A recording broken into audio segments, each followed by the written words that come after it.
BTRৰ যিটো শিক্ষক নিযুক্তি হৈ গ'ল সেই শিক্ষক নিযুক্তি সম্পৰ্কে এটা ভিডিঅ' আপোনালোকৰ সৈতে আলোচনা কৰিব ওলাইছোঁ। লাইক কৰি সকলোৱে শ্বেয়াৰ কৰি দিব বন্ধু বান্ধৱীৰ সৈতে, কাৰণ সকলোৱে এই বিষয়টো বা বিষয়বস্তুসমূহ জনাটো বহুত বেছি প্ৰয়োজনীয়। সকলোৱে গম পায় যে BTRৰ শিক্ষক নিযুক্তিৰ পাছতে একাংশ প্ৰাৰ্থীৰ মনত বহুতো খোকোজা, বহুতো প্ৰতিবাদী কণ্ঠ তেওঁলোকৰ জাগ্ৰত হৈ আছে। আৰু কালি BTADৰ শিক্ষক নিযুক্তিৰ বিৰুদ্ধে যি প্ৰতিবাদ হ'ল সেই প্ৰতিবাদৰ কিয়দাংশ আপোনালোকক দেখাব বিচাৰিছোঁ। আৰু প্ৰতিবাদকাৰীসকলে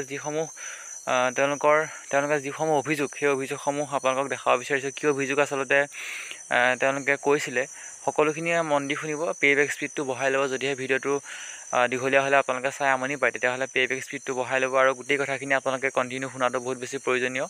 আপোনালোকে একেবাৰে শেষলৈকে শুনি আপোনালোকৰ মন্তব্যসমূহ জনাব। প্ৰতিবাদকাৰীসকলে আচলতে কি অভিযোগ উত্থাপন কৰিছিলে, বহুত বেছি অভিযোগ উত্থাপন কৰিছে। বৃহৎ কেলেংকাৰী বুলি তেওঁলোকে ক'ব বিচাৰিছে।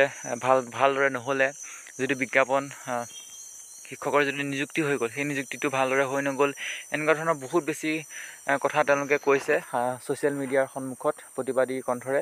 গতিকে আপোনালোকে কথাখিনি শুনাব বিচাৰিছোঁ। সকলোৱে কথাখিনি শুনক।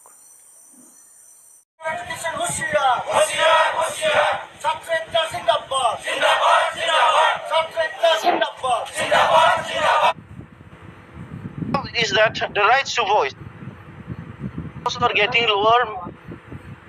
We have seen that there is a lot of scam in this recruitment process. The qualified TED teachers, they have come and complained, and we have seen everything, the merit lists.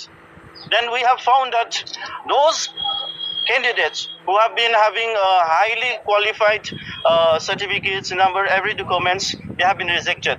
But those qualified TED candidates, what we have seen is that those are getting lower marks or lower, criteria. These people has been given what we call merit list, and that's a problem of,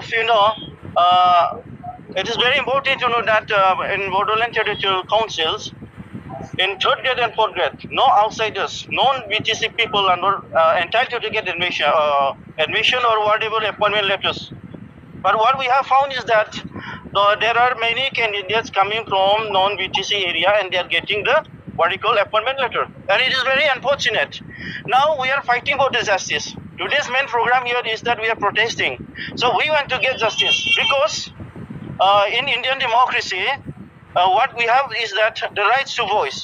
And what we call the appointment letters that has been given by the Director of Education, BTC, is not based on the advertisement that is given during the examination advertisement. So this TED exam is conducted by the SEBA, and SEBA has given the guidelines where every criteria these qualified TED teachers are verified themselves and applied for that exam, and they have already passed their their consent subjects, and they have everything. They have having a good marks also, and everything. They have the certificate also, and every qualification they have.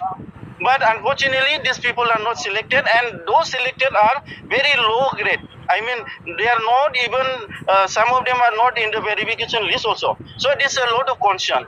And it is a very, as a student organization, Border National Students Union, have been helping the victimized, I mean the TED teachers who are not qualified, in spite of their having a good qualification marks. So we are fighting for the justice, and we know today it might be not for us, and not only for the TED teachers, but sometimes it might come to us also, to other brothers also. Not only in TED, in every jobs, in every angle that what we live in a society. So we have to get justice. As in Barikhot, we youth are victimized. How can we write the future of our nation? আমি যেতিয়া exam দিওঁ, যিকোনো exam দিওঁ, আমি criteria পঢ়োঁ। যেতিয়া আমি TET exam দিছোঁ, আমি OMR শ্বীটৰ ওপৰত ক্ৰাইটেৰিয়া পঢ়িছোঁ। তাত চাৰ্কলৰ বাহিৰত যাব নালাগে, টিক কৰিব নালাগে। সেনেকৈ যেতিয়া আমি ফৰ্ম ফিল আপ কৰিছোঁ, আমি ক্ৰাইটেৰিয়া পঢ়ি আমি এপ্লাই কৰিছোঁ। বাট যেতিয়া আমি পাছ কৰিছোঁ, ক্ৰাইটেৰিয়া কিয় চেঞ্জ হৈছে? First question, why the criteria have not remained stagnant? Criteria to কিয় চেঞ্জ হোৱা হ'ল? Second, language. মোক যেতিয়া এক্সাম দিয়া গৈছিল, তেতিয়া কিয় ষ্টাৰ্টিঙত লিখা নাছিল that if I don't have MIL in Assamese, I will not be applied. তেতিয়া মোক apply দিয়া মানে মোক প্ৰলোভন দেখাবা গৈছে যে আপুনি চাকৰি পাব পাৰে. Either there is big scam, either there's the chair where they are sitting, they are not eligible. They are not eligible to do the exam correctly, or there is a big scam. যেতিয়া language related কথা হৈছে, আমি exam দিছোঁ, চেকলিষ্টটো যে change হৈছে, ভালকৈ change হৈ আনে যে মেৰিট লিষ্টটো আকৌ নতুনকৈ ওলাইছে, সেইটোৰ চিয়ৰিটি ক'ত? Where is the surety that our marks has been changed, that our marks has been changed according to the marks that we have got in our high secondary matriculation? और 4th number কথা হৈছে যে আমি তেওঁলোকে কৈছে 21 আগষ্টত প্ৰকাশ পাব, পাইছে 2 আঢ়ৈটা 3টা 4টা ভিতৰত পাইছে. আজিলৈকে গোটেই ইণ্ডিয়া লেভেলত চাগে আপোনালোকে যদি ভালকৈ মনন কৰে, কোনো এটা এনেকুৱা এক্সাম হোৱা নাই য'ত আগদিনা মেৰিট লিষ্ট ওলায়, নেক্সট দিনাই সিহঁতে কি কৰে, ৰিক্ৰুইটমেণ্ট দিয়ে. কিয় ইমান জলদি?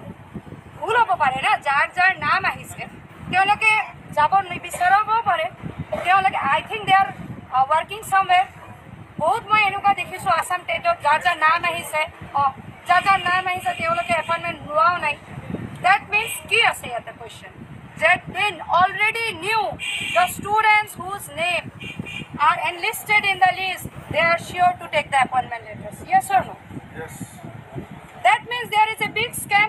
We are not saying it is scam because we have not got the selection. We are raising question only because the output what you have given. We are questioning on the output. মই কোনো এনেকুৱা তথ্য লৈ অহা নাই য'ত মই কৈ আছোঁ যে মই পোৱা নাই. আপোনালোকে যোনটো প্ৰডিউচ কৰিছে তাৰ ওপৰত আমি আপোনালোকক কুৱেশ্যন কৰি আছোঁ. আপোনালোকে ৰিক্ৰুইটমেণ্টত যি কৈছিল যে BEd কেণ্ডিডেটে LP UP এপ্লাই কৰিব পাৰিব, মই এটা BEd কেণ্ডিডেট মই এপ্লাই কৰিছোঁ, মই 105K দুটাতে পাইছোঁ. মিডিলত আপোনালোকে চেঞ্জ কৰি কৈ দিছে BEd নাপায়. আৰে এডভাৰটাইজমেণ্ট অনুসৰি আপোনালোকে ৰিক্ৰুইটমেণ্টটো কমপ্লিট কৰক, তাৰপিছত চেঞ্জ কৰক.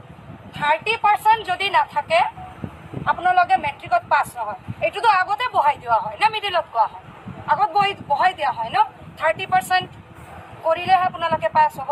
মিডিলত যদি এনেকৈ কৈ দিয়া, আমাৰ নিচিনা ষ্টুডেণ্টে কি আশা কৰিব? মোৰ কথা হ'ল সেইটো, আমি আশাহীন হৈ গৈছোঁ.